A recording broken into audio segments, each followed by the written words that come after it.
ابراہیم بن ادھم رحمۃ اللہ علیہ، فضائل صدقات دیکھو، کتنے واقعات ہیں ان کے. بادشاہ تھے، کیا تھے؟ بادشاہ تھے. کیا کیے؟ ایک دن آرام کر رہے، سو رہے، دیکھا کہ محل کے اوپر دم دم چلنے کی آواز آ رہی. اوپر گئے، دیکھا تو کہا کیوں آئے؟ کہا کہ اونٹ تلاش کرنے کے لیے آئے ہیں، اونٹ تلاش کرنے کے لیے آئے ہیں. وہ تو فرشتے کو اللہ نے بھیجا تھا. اللہ یجتبی الیہ من یشاء، اللہ اپنی طرف کھینچتے ہیں، ان کو کھینچنا تھا اپنی طرف. کہا کہ اونٹ وہ بھی تم کو محل کے اوپر کے تال پر ملے گا. اگر کوئی ہمارے گھر پہ آیا، ڈبل تال کی بلڈنگ ہے، اور اوپر آیا بولے میں اپنا بیل تلاش کرنے آیا، کیا بولیں گے؟ بہولے، بیل کو کھیت میں تلاش کر. بیل وہ بھی پہلے گھر میں نہیں آیا، اوپر کے تال پر آیا. اتنا سمجھدار تھا تیرا بیل. تو حضرت نے بھی کیا کہا؟ اونٹ تلاش کرنے یہاں آئے تم، وہ بھی محل کی چھت پر، یہاں ملے گا تم کو اونٹ.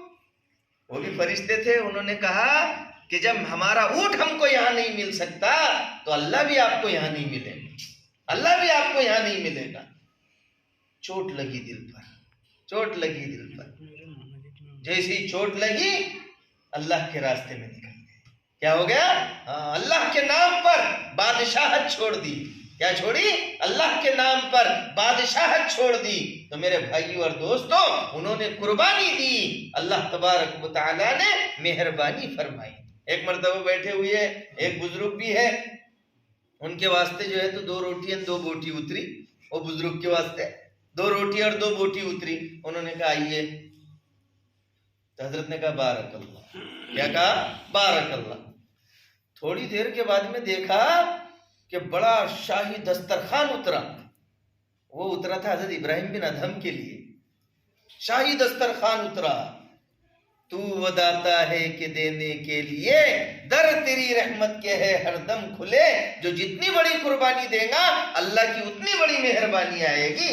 اللہ تو کیا ہے، جو قربانی دیتا ہے اس کی قربانی کو ضائع نہیں کرتے.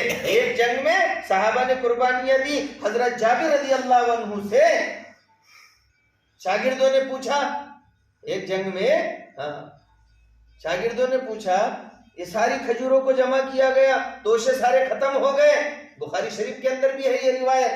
توشے سارے ختم ہو گئے، سب کو ایک ایک کھجور ملتی تھی، ایک ایک کھجور ملتی تھی.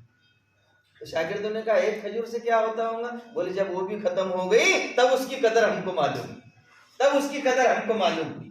لیکن اللہ نے مہربانی فرمائے. اور کیسی مہربانی فرمائے کہ ایک مچھلی ملی عنبر نام کی، 18 دن تک اس کا گوشت کھایا. نہ فریج تھے، نہ کولر تھے، نہ کچھ تھا. اللہ ہوائیں چلا رہے تھے اور اس کا گوشت خراب بھی نہیں ہوا. 18 دن تک کے کھایا. اس کا کانٹا جب کھڑا کیا گیا تو اونٹ پر بیٹھا ہوا آدمی اونٹ پر بیٹھ کر اس کے نیچے سے گزر گیا، لیکن کانٹا سر کو نہیں لگا. اتنی بڑی مچھلی تھی وہ، اتنی بڑی مچھلی تھی. تو جتنی بڑی قربانی اتنی بڑی اللہ کی مہربانی ہوتی ہے. تو اللہ تبارک و تعالیٰ کیا کرتے ہیں؟ مہربانی کرتے ہیں. اتنی بڑی قربانی دینے کے بعد میں کیا ہوا؟ اللہ کی طرف سے مچھلی ملی. ابراہیم بن ادھم رحمۃ اللہ علیہ کے لیے دسترخوان اترا، شاہی دسترخوان. اب وہ 2 روٹی 2 بوٹی والے دیکھ رہے تھے، ان کو شاہی دسترخوان اور مجھے 2 روٹی اور 2 بوٹی. دل میں خیال آیا تو یہ ندا آئی یا ان کے دل میں بات ڈالی گئی، کیا تم نے جھوپڑی چھوڑی ہے اس لیے تم کو یہ ملا، اور ابراہیم بن ادھم نے بادشاہت چھوڑی ہے اس لیے جس کی جتنی بڑی قربانی اس کے لیے اتنا بڑا انعام. تو ان کے لیے شاہی دسترخوان آیا کیونکہ انہوں نے بادشاہت چھوڑی تھی. تو میرے بھائیوں اور دوستوں، ہم کو بھی قربانی دینا ہے. ہم کو بھی کیا کرنا ہے؟ قربانی دینا ہے. جو قربانی دیتے ہیں وہی کامیاب ہوتے ہیں. تو اللہ کے نام پر، اللہ کے دین کے لیے ہم کو کیا ہے؟ اپنے وقت کی، اپنے مال کی، ساری چیزوں کی کیا دینا ہے؟ قربانی دینا.